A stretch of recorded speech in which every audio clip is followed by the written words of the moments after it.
Lakshmi Srinivasa jewelleries proprietors Duggi Srinivasa Rao, Duggi Abhinay, IT hub ఎదురుగా Yellandu cross road, Khammam. Hi hello నమస్తే, welcome to Suman TV Khammam. నేను మీ విజయశ్రీ. సంక్రాంతి 2025 అండ్ కల్లూరి అప్పయ్య మూవీ లాంటి లఘు చిత్రాలు చేసి అంతర్జాతీయ స్థాయిలో మన ఖమ్మానికి ఒక పేరు తీసుకొచ్చారు కొత్తపల్లి శేషు గారు. సో వాళ్ళు చేస్తున్నటువంటి కొత్త చిత్రం, దానికి సంబంధించిన వివరాలు అసలు ఏంటి అన్నది సార్ని అడిగి తెలుసుకుందాం. నమస్తే అండి. నమస్కారం మేడం. ముందుగా మీ ఇంత ముందు 2 చిత్రాలు చెప్పాల్సిన అవసరం లేదు, అవైతే అంతర్జాతీయ స్థాయిలో గుర్తింపు తెచ్చుకున్నారు. సో ముందుగా దానికి కంగ్రాట్స్. ఇంకో కొత్త చిత్రం కూడా స్టార్ట్ చేస్తున్నారు అండ్ మీ టీమ్ కి మీకు కంగ్రాట్స్. కొత్త మూవీ స్టార్ట్ చేస్తున్నారు. సో అసలు ఆ మూవీ డీటెయిల్స్ ఏంటి? ఇది ఒక చిన్న లఘు చిత్రము. ఒక అంతర్జాతీయ స్థాయిలో జరిగేటువంటి ఒక లఘు చిత్ర పోటీలకి మా వంతుగా మా ఖమ్మం కళాకారుల తరఫున ఈ చిత్రాన్ని సమర్పించడం జరుగుతోంది. నేను ఒక్కనే కాదండి, నా తరఫున వీళ్ళందరూ కూడా ఏదైనా నేను మొదటి నుంచి చెప్పేది టీం వర్క్ నెవర్ ఫెయిల్స్ అని చెప్పేసి, టీం వర్క్ తోటి ఇక్కడున్న స్థానిక కళాకారులతోటి ప్రతిభావంతులైన వీళ్ళందరూ చాలా టాలెంట్ ఉన్నవాళ్ళు, వీళ్ళందరితోటి నేను చేయడం చాలా ఆనందంగా ఉంది. నాకు మొదటి నుంచి కూడా చాలా సహకరిస్తున్నారు నా ఆత్మీయ తమ్ముడు మొగిలి ఆధ్వర్యంలో, అదేవిధంగా వాళ్ళ అబ్బాయి మొగిలి గుణకరు. ఈ మధ్యన మీ అందరు చూసి ఉంటారు, జీటీవీలో బ్రహ్మాండంగా అనేక మన అనిల్ రావిపూడి గారి ప్రశంసలు కూడా అందుకున్నాడు, రోజా ప్రశంసలు అందుకున్నాడు. ఈ సందర్భంగా చిన్నారికి శుభాకాంక్షలు. అలానే పునీత్ చాలా అద్భుతంగా మొన్న ఈ మధ్య తెలుగు చలనచిత్రంలో కూడా నా పోతన క్యారెక్టర్ వేశారు. ఇప్పుడు స్వామి వెంకటేశ్వర స్వామి క్యారెక్టర్ వేస్తున్నారు. అసలు ఇంతమంది కళాకారులు ఇక్కడ జమ అవ్వడానికి ముఖ్యమైన కారణం పరికపల్లి శ్రీనివాస గారు. మునగాలికే మునగాడు వీరు. అంతకుముందే చేయాల్సి ఉండే, ఇప్పుడు టైం వచ్చింది. సారు ఆధ్వర్యంతో, సారు ప్రోత్సాహంతో మాత్రమే మేము చేస్తున్నాం. ఈయన మేము పెద్ద మునగాల మెగాస్టార్ అని పిలుస్తాం. చూసారా, అచ్చం చిరంజీవి గారిలో ఉన్నారు. గెటప్ ఒకసారి గట్టిగా చప్పట్లు కొట్టండి. ఆ డైలాగ్ డెలివరీ, ఆయన సాక్షాత్ నేనైతే చిరంజీవి గారి ఫ్యాన్ అని, అలాగే నాలాగే కరడు కట్టిన చిరంజీవి గారి ఫ్యాను మన పరికపల్లి శ్రీనివాస్ గారు. వీరి ఆధ్వర్యంలో ఇలా జరగడం చాలా సంతోషం. అలాగే నా ఆత్మీయ కళాకారుడు ఈశ్వర్ బౌదూరు, ఫైర్ మాస్టర్. ఈయన చాలా ఫైర్ డ్యాన్సులు మంటల్ని మింగేసి చాలా చాకచక్యంగా మనల్ని అలరిస్తూ ఉంటారు. తర్వాత మొగిలి గుణకర్ తమ్ముడు నాకు మొదటి నుంచి చాలా సపోర్టు. తన సపోర్ట్ లేనిదే ఏది జరగదు. ఇప్పుడు నేనే చక్రవర్తి అంటూ మీ ముందుకు వస్తున్నాడు నాగసాయి, ప్రముఖ భక్తి గీతాల గాయకుడు. గుర్తుపట్టకుండా కళ్ళద్దాలు పెట్టుకున్నారని, కానీ నాగసాయి గారే. చాలా బాగా ఈయన ఆధ్వర్యంలో మొన్నటి ఇక్కడ జరిగినటువంటి ఒక థియేటర్ ఆర్ట్స్ వారి ఆధ్వర్యంలో కళాకారులు, మంచి కళాకారులు, ఉపేంద్ర గారు కానీ, నవ్య, ఇక్కడ యూనిక్ థియేటర్ వారి ఆధ్వర్యంలో చాలామంది కళాకారులు వచ్చారు. అలాగే ఉపేంద్ర గారు ఇక్కడ ఉన్నారు, రండి. ఉపేంద్ర గారు మంచి ఆర్టిస్టు. అలాగే నవ్య గారు, అలాగే తమ్ముడు కావేరి రామారావు, శారద గారు, వీరందరూ కూడా అసలు మీ అందరికీ సుపరిచితాలు మన మహేశ్వరి నాయుడు అడవాల వారు. చాలా మంచి క్యారెక్టర్ చేశారు, అద్భుతమైన నటి అండి. వీరికి అందరూ కూడా మంచి సపోర్ట్ ఇచ్చి మాకు ఎంతో విధంగా మాకు సహకరిస్తున్నారు. ముఖ్యంగా ఈ ప్రత్యేక కవరేజ్ ఇస్తున్న సుమన్ టీవీ వారికి, ఖమ్మం వారికి ప్రత్యేకమైన ధన్యవాదాలు. తర్వాత కోఆర్డినేటర్ మాకు ఎన్నో బండ రవి తోపు, నేనే పేరు పెట్టాను కోఆర్డినేటర్గా, నేనే పరిచయం చేయడం జరిగింది. నా వెంట ప్రతిసారి కూడా ప్రతి లఘు చిత్రానికి ఉంటాడు. త్వరలో మేము కలిసి ఇదే కళాకారులతో మూవీ చేయబోతున్నాం. తర్వాత మంచి కళాకారుడు కమలాసన్ అంటాము, శోభన్ భోగరాజు. తర్వాత మరో తమ్ముడు మంచి సింగరు కావేరి రామారావు, ప్రత్యేకంగా వరంగల్ నుంచి రావడం జరిగింది. తర్వాత వీరందరూ ప్రతి ఒక్కరూ కూడా చాలా బాగా సహకరిస్తున్నారు. ముందుగా నాకు హర్ష మన డిఓపిగా పనిచేస్తున్నారు. మొన్న ఒక షార్ట్ ఫిల్మ్ చూసి ఎక్కడైనా ప్రతిభని మనం పిక్ చేసే విధంగా ఉంటాం కాబట్టి తను పిక్ చేయడం జరిగింది. హర్ష మంచి సహకరిస్తున్నాడు, మంచి భవిష్యత్తు ఉండాలి మనస్ఫూర్తిగా కోరుకుంటూ. సో మీరు రాజకీయంగానే మంచి యువ నాయకులని మా అందరికైతే పరిచయం ఉంది. బట్ ఇప్పుడు మిమ్మల్ని చూస్తుంటే ఖమ్మం వాస్తవ్యులు అంటే ఒక బుల్లి మెగాస్టార్ వచ్చారేమోనని ఫీల్ అయ్యేలా ఉన్నారు. సార్ కూడా హైప్ ఇచ్చారు. సో మాకు కూడా చూస్తుంటే అలాగానే అనిపిస్తుంది. సో అంటే ఈ టీం అప్రోచ్, మిమ్మల్ని సార్ అప్రోచ్ అవటము, ఒక స్టోరీ గురించి చెప్పగానే మీరు ఎలా యాక్సెప్ట్ చేయటం జరిగింది? నేనే చక్రవర్తి అనే లఘు చిత్రానికి నేను చిరంజీవి అభిమానిగా దీంట్లో చిన్న అద్భుతమైన క్యారెక్టర్ కొత్తపల్లి శేషు గారు నాకు అందించారు. ముందుగా మా దర్శకులు వారికి కృతజ్ఞతలు తెలియజేస్తా ఉన్నా. ఎందుకంటే నాలో ప్రతిభను గుర్తించి ఈ గ్రామ పంచాయతీల్లో ఓ చిన్న లఘు చిత్రం చేసేటప్పుడు నన్ను చూసి నాలో టాలెంట్ గుర్తించి మీతో సినిమా దేంట్లో ఒక క్యారెక్టర్ ఖచ్చితంగా ఇస్తా, మీరు చేయాలని చెప్పి ఇలాంటి క్యారెక్టర్ ఇచ్చినందుకు నేను హృదయపూర్వకమైన ధన్యవాదాలు తెలియజేస్తా ఉన్నా. కొత్తపల్లి శేష్ గారి గురించి కొత్తగా నేను చెప్పాల్సింది ఏమీ లేదు. ఆయన కింద చాలామంది ఆయన శిష్యులు ఈరోజు గొప్ప స్థాయిలో ఉన్నారు. ఎంత మంచి డైరెక్టర్ అంటే ప్రతిదీ ఆయనకు కావాల్సింది రాబట్టుకుంటారు. ఆయన ఇంకా రాబోయే రోజుల్లో మంచి మూవీస్ తీసి గొప్ప కీర్తి ప్రతిష్టలు రావాలని చెప్పి మనస్ఫూర్తిగా కోరుకుంటున్నా. అలాగే నాతో ఉన్న నటీనటులు కూడా అందరికీ కూడా ప్రత్యేకమైన ధన్యవాదాలు, కృతజ్ఞతలు. ప్రత్యేకంగా కొత్తపల్లి శేష్ గారితో త్వరలో ఒక పెద్ద మూవీ తీస్తా ఉన్నాం. ఆ మూవీలో నాకు కూడా మెయిన్ రోలు ఇచ్చారు. అది ఇంకా మీ ముందుకి త్వరలోనే షూటింగ్ ప్రారంభం అవుద్ది. ఖచ్చితంగా కొత్తపల్లి శేషు గారు మంచి ఇక్కడ బ్రేక్ ఇవ్వబోతున్నారు అనేది ఖచ్చితంగా తెలపగలను. అదే నిజంగా అంటే మన ఖమ్మానికి ఒక ఇంతమంది నటులు ఉన్నారు అని చెప్పేసి ఖమ్మం ప్రతిష్టను నిజంగా ఇంకా నెక్స్ట్ గౌరవాన్ని కూడా ఇంటర్నేషనల్ స్థాయిలో తీసుకెళ్ళిపోతున్నారు. అదైతే చెప్పాల్సిన అవసరం లేదు, అదైతే తెలుస్తుంది మనకి ఇక్కడే కళాకారులను చూస్తుంటే. భక్తి గీతాలు ఆలపించేసారు, ఇలా యాక్టర్ గా టర్న్ అవ్వడానికి గల రీజన్ ఏంటి? వాస్తవంగా ఈ చిత్రంలో నన్ను ఒక మంచి పాత్ర పోషించే విధంగా కొత్తపల్లి శేషు గారు ప్రేరేపించారు. నేనే చక్రవర్తి అనే క్యారెక్టర్ తోటి ఒక ధనవంతుడి క్యారెక్టర్ చూపిస్తూ సమాజం పట్ల ఎలా ఉండాలనే క్యారెక్టర్ని క్రియేట్ చేశారు శేషు గారు. వారికి హృదయపూర్వక ధన్యవాదాలు. ఈ చిత్రం అనే కాదు, ఇంతకుముందు గతంలో వారు నిర్వహించిన ప్రతి చిత్రంలో ఒక మంచి పాత్ర ఇచ్చి మమ్మల్ని ఎంకరేజ్ చేయడంలో అంటే మొట్టమొదటిసారి అసలు వాస్తవంగా కెమెరాకి పరిచయం చేయటం కూడా నేను నటుడిగా వారి ద్వారానే నేను ముందుకు వచ్చాను. వారి ద్వారా ఖమ్మంలోనే చాలా మంది కళాకారులు కూడా ఇలానే నటనలో ఉన్నటువంటి నటులు ముందుకు వస్తూ వారి ద్వారా ప్రతిభ నిరూపించుకొని వారు మంచి యాక్టర్స్ గా ఉత్తీర్ణులు అవుతున్నారు. అందుకు వారికి ప్రత్యేకంగా శేషు గారికి ధన్యవాదాలు తెలియజేసుకుంటూ నా మీద నమ్మకంతో ఈ క్యారెక్టర్ ఇచ్చినందుకు వారికి మరొకసారి ప్రత్యేకంగా ధన్యవాదాలు. రిచ్ కిడ్ క్యారెక్టర్ సార్, అందుకే సింబాలిక్ కోటు గోల్డ్ అంత వేసేసారా? అంత ఒరిజినల్ ఏనా సార్? ఇవన్నీ సాయంత్రం తాకడ పెడతామండి. తీసుకుంటారంటారా, పంపించేస్తారా? సో ఇప్పుడు మనతో ఉన్నారు ఫైర్ డాన్సర్ గారు. జంధ్యాల గారు కూడా ఒక బిరుదు ఇచ్చారంట సార్ కి. సో ఆ బిరుదు ఏంటో కనుక్కొని సార్ క్యారెక్టర్ ఏంటో కనుక్కుందాం. నమస్తే సార్. నమస్తే అండి. సార్ చెప్పండి, మీ పేరు? నా పేరు ఈశ్వర్ బహదూర్ అండి. ఓకే, మీకు జంధ్యాల గారు ఒక బిరుదు ఇచ్చారని విన్నాం, ఏంటి ఆ బిరుదు? అవును మేడం, జూనియర్ జాకీ అని బిరుదు ఇచ్చారు మేడం. యాక్చువల్గా జంధ్యాల గారితో మేము జోక్ షో అనే కార్యక్రమం చేసాము, సినిమా ఆర్టిస్టులు అందరితో కలిసి. మన శేషుభాయ్ కూడా అందరూ ఉన్నారు, డైరెక్టర్ గారు ఉన్నారు అందరూ. అప్పుడు జంధ్యాల గారు నన్ను చూసి, ఏమయ్యా నువ్వు సేమ్ జాకీ చాన్ లా ఉన్నావా? నేను జాకీ చాన్ ఆల్రెడీ కలిశాను, వాళ్ళు హాలీవుడ్కి వెళ్ళినప్పుడు షోలో షూటింగ్ జరుగుతున్నప్పుడు చూసానయ్యా, ఆయనకి కొద్ది హైట్ తేడా తప్పితే ఏం లేదు, సేమ్ అలాగనే ఉన్నావు, ఇక్కడ నుంచి నువ్వు ఫీల్డ్లో జాకీ చాన్ అని చెప్పి పెట్టారండి. అట్లా నడుస్తుంది మేడం, అట్లా ఫీల్డ్ లో కూడా. నేను ఆల్రెడీ మిస్టర్ నోకియా పిక్చర్ కూడా చేశాను మేడం, మంచు మనోజ్ దాంట్లో. అందులో కూడా ఫైట్ చేశాను, ఫైట్ మాస్టర్ మంచి పేరు వచ్చింది. ఆ తర్వాత తెలుగు అబ్బాయి మూవీ చేశాను, తన హీరో, అది కూడా మంచి నేమ్ వచ్చింది మేడం. ఆ తర్వాత ఇప్పుడు నెక్స్ట్ పిక్చర్ మా శేషుభాయ్, కొత్తపల్లి శేషుభాయ్ చేసే దాంట్లో మంచి క్యారెక్టర్ ఉంది అనుకుంటున్నాము, ఇస్తారని చెప్పి తెలిసింది. ఆఫ్టర్ చాలా లాంగ్ తర్వాత నేను శేషుభాయ్ని కలిసి ఈ లఘు చిత్రం చేయబోతున్నాం మేడం. అంతకుముందు మేము ఆల్రెడీ మాకు 30 years ఫ్రెండ్షిప్ మాది.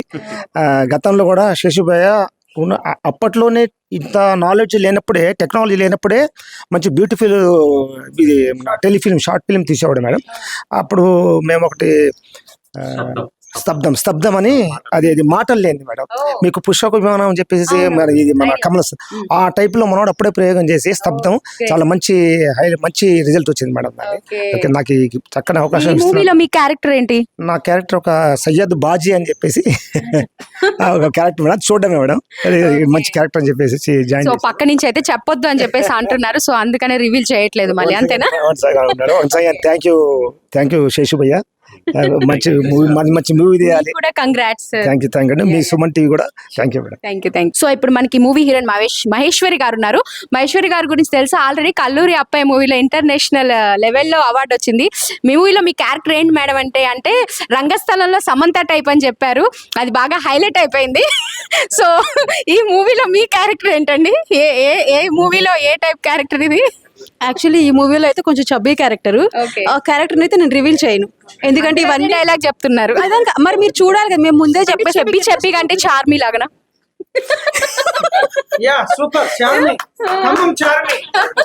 అగో మీకు ఇప్పుడే టైటిల్ ఇచ్చేసారు, ఖమ్మం చార్మి అని, అంతేనా? అలా ఏం లేదండి. యాక్చువల్గా ఏంటి అంటే క్యారెక్టర్ ఏంటి అనేది ఏంటి అంటే మీరందరూ మూవీ చూసి తెలుసుకుంటే బెటర్ కదా అని ముందే చెప్పేసి ఇంట్రెస్ట్ పోతుంది. నా క్యారెక్టర్ ఎలా ఉంటుంది సో అని చెప్పడం కన్నా మీరందరూ చూస్తేనే బాగుంటుంది. బట్ పల్లూరు అబ్బాయి మూవీకి ఈ మూవీకి ఏమన్నా లింక్ ఉందా లేదంటే డిఫరెంట్ క్యారెక్టర్? ఓకేనా. అది వచ్చేసరికి పక్కా పల్లెటూరు, ఇది వచ్చేసరికి టోటల్లీ మీ ఒరిజినల్ క్యారెక్టర్ ఇక్కడ పెట్టేశారా? అది నాదే ఇది నాదే రెండు నావే.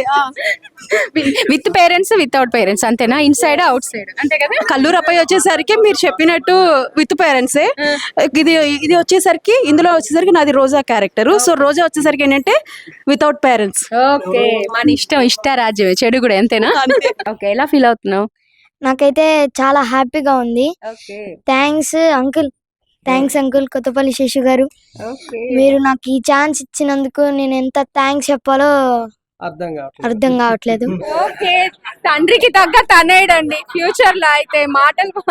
మాటలు అసలు మామూలుగా రావట్లేదు అంతే కదా? Very good, all the best నాన్న. ఓకే, పునీత్ వెంకటేశ్వర స్వామి క్యారెక్టరా? ఓకే, ముందుగా మా టీంని ఇంటర్వ్యూ చేయడానికి చేసిన సుమన్ టీవీ గారికి ప్రత్యేకించి ధన్యవాదాలు తెలియజేస్తున్నాం. నా పేరు భోగరాజ్ శోభన్ బాబు అండి.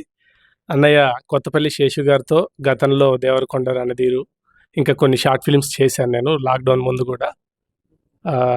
ఈ షార్ట్ ఫిలింలో నా క్యారెక్టర్ ఏంటనే చెప్పనవసరం లేదు, చూస్తేనే అర్థమవుతుంది. బాగుంటుందని అనుకుంటున్నాను. మీ అందరూ కూడా మా షార్ట్ ఫిలిం రిలీజ్ అయ్యాక ఆదరించండి. Thank you so much. తప్పకుండా. సో చూడొచ్చండి ఇక్కడ అంటే మూవీ టీమ్ అంతా కూడా. సో డిఓపి గారు, సో తెలిసిందే మనకి ఎంత క్యారెక్టర్స్ చేసినా ఎవరు చేసినా కూడా సో డిఓపి మెయిన్. తను ఎలా తీసాడు, ఎలా ప్రజెంటేషన్ చేశాడు అనేది అన్ని తన చేతిలోనే ఉంటుంది. సో మీకు ఇంత ముందు తీసారేమన్నా?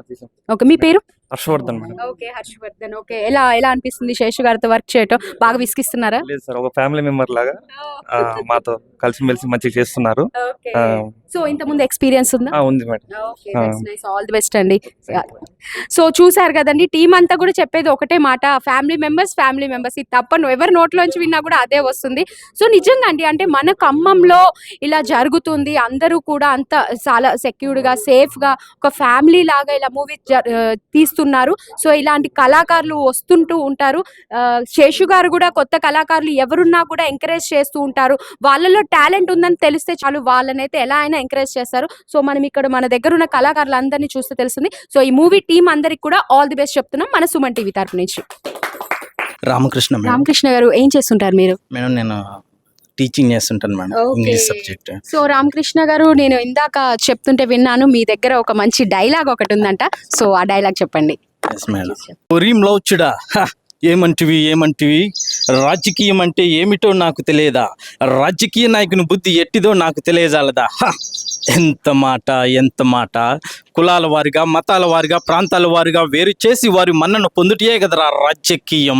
తమ రాజకీయ లబ్ధి కోసం, తమ రాజకీయ మనుగుడు కోసం ఇరు కులాల మధ్యన ఇరు మతాల మధ్యన చిచ్చు పెట్టి వారి మధ్య జగడమును గావింపజేసి వారి ఓట్లను కొల్లగొట్టుటే కదరా రాజకీయం. అమాయక ప్రజలను నమ్మబలికే మాటలతో ప్రియమైన వాక్యాలతో మెప్పించి మురిపించి మరపించి మభ్యపెట్టి మోసం చేసి రాజకీయ అధికార సింహాసనాన్ని అధిష్ఠించు వాడే కదా ఆ రాజకీయ నాయకుడు. దొంగ జపం చేసి చేపను పట్టునదే కొంగ, కపట వాగ్దానాలను చేసి అధికారంలోకి వచ్చే వాడే రాజకీయ నాయకుడు. తరాలు మారినా యుగాలు మారినా ఈ కలియుగమే మారినా రాజకీయ నాయకుడు ఎల్లప్పుడూ కుళ్ళిపోయిన బుద్ధితో కుళ్ళిపోయిన ఆలోచనలతో వంకర టంకరగా మురికి డొంకలా ఎల్లప్పుడూ కంపు కొడుతూనే ఉన్నాడు. రేయనక పగలనక వాననక ఎండనక చలి అనక కష్టపడి కృషించి నశించి చెమటోడ్చి పనిచేసే వాడే కదరా పేదవాడు. అట్టి ప్రజాధనాన్ని వృధా చేసి ప్రజలకు అందాల్సిన డబ్బును పందికొక్కులు అమ్మెక్కే వాడే రాజకీయ నాయకుడు. నవ్వులు రాని సమయంన అంటూ చిరునవ్వులను చిందించుటే రాజకీయం. దుఃఖం రాని సమయమున అంటూ దుఃఖాన్ని ఒక పద్మవ్యూహంలో చల్లుటే రాజకీయం.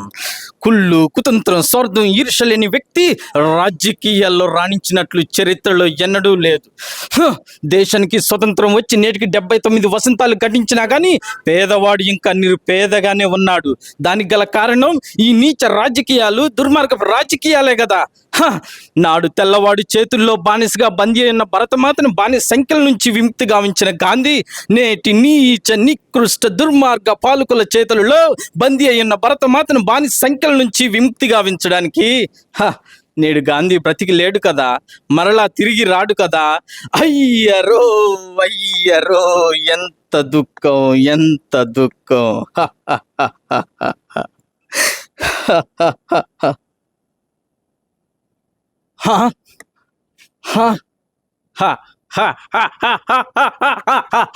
హా. నేడు గాంధీ బ్రతికుండకపోతే అతడు ఇచ్చిన స్ఫూర్తి లేదా, అతడు అవలంబించిన నీతి ధర్మ సూత్రాలు లేవా? హా. దుఃఖ సంద్రంలో కన్నీరు మున్నీరుగా విలపిస్తున్న భరతమాత సాక్షిగా, పేదవాడి ఆకలి దప్పుల సాక్షిగా, జాతిపిత అవలంబించిన సత్యం అహింస ధర్మాలను ఆయుధాలుగా ధరించి నేటి నీచ నికృష్ట దుర్మార్గ పాలకుల చేతుల్లో బందీ అయిన భరతమాతను బాని సంఖ్యల నుంచి విముక్తి గావించి సుసంపన్నమైన సౌభ్రాతృతమైన సర్వ స్వతంత్ర భారతదేశంగా రూపొందిస్తాను. అంతవరకు నా ఈ పోరాటం ఆగదు. వందే మాతరం, వందే మాతరం. చూసాం కదా, అంటే ప్రస్తుత రాజకీయాలలో జరుగుతున్నటువంటి ఆ అన్యాయాన్ని, వాటిని అద్దం పట్టేలా, ప్రజల్ని మేల్కొల్పేలాగా ఉండేటటువంటి ఈ డైలాగ్ అండి.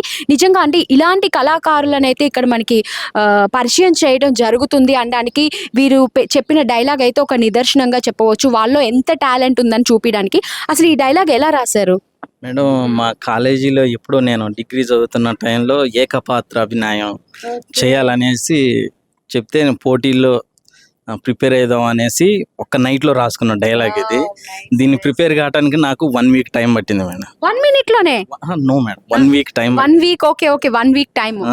చాలా లాంగ్ డైలాగ్ కదా అది. అవును. సో నైస్ అండి. సో అంటే ఈ రాజకీయ పరంగానే చేయాలని ఎందుకు అనిపించింది అసలు? అంటే అలా తోచింది మేడం నాకు. అంటే ప్రస్తుతంలో ఉన్నటువంటి మా విలేజ్లో చూసేటటువంటి అన్యాయాలు, వాటన్నిటిని చూసి కొంచెం నాకు అవగాహన వచ్చింది మేడం రాజకీయాల మీద. అంటే వాళ్ళు ప్రచారం చేసేటప్పుడు మేము అది చేస్తాం, ఇది ఇస్తాం, ఇది ఇస్తాం అని అంటారు. కానీ అధికారంలోకి వచ్చిన తర్వాతకి అసలు దగ్గర పోయినా కానీ పట్టించుకోరు మేడం. సో దాన్ని స్ఫూర్తిగా తీసుకొని ఇలాంటి డైలాగ్ రాయటం జరిగింది. నిజమే అండి. అంటే చాలా చోట్ల చూస్తూనే ఉంటాము. అంటే మన దగ్గరికి ప్రభుత్వ రాజకీయ నాయకులు ఎవరైనా సరే పర్టికులర్గా అని చెప్పము. కొంతమంది రాజకీయ నాయకులు ఎలా ఉంటారంటే ఓట్ల కోసం వచ్చినప్పుడు ఒకలాగా ఉంటారు, మనం ఓట్లు వేసిన తర్వాతకి ఇంకొకలాగా ఉంటారు. సో దానికైతే మీ డైలాగ్ అయితే బాగా సూట్ అయ్యేలా ఉంది ఆ డైలాగ్ అయితే. సో ఓకే అండి, మీకు కూడా ఆల్ ది బెస్ట్ అండి. అంటే మీ డైలాగ్ ప్రొనౌన్సియేషన్ కానీ ఏకపాత్రాభినయం కూడా చాలా బాగుంది. ఆల్ ది బెస్ట్ అండి. యా.